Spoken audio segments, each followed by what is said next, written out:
अरे पण तुम्हाला बघायला रोडला पाहिजे ना, राऊंड रोड नाही.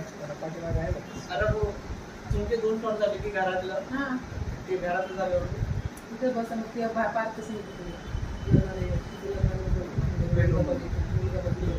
चला 2 करून म्हणजे इंडोर आपण कसंही खेळू शकतो. पावसामध्ये काय झालं तर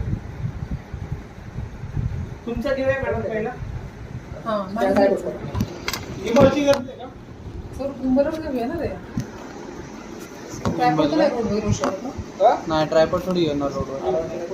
म्हणजे हँडी घेऊ का कसे हँडी जमेल प्रॉपर रोड काय त्या रोड साईडला मोठं काय क्लोज तर जमणार नसेल घ्यायला, बरोबर आहे. आणि विचार करते हँडी चांगलं आहे घ्यायला पण चांगलं झालं आणि फक्त रोड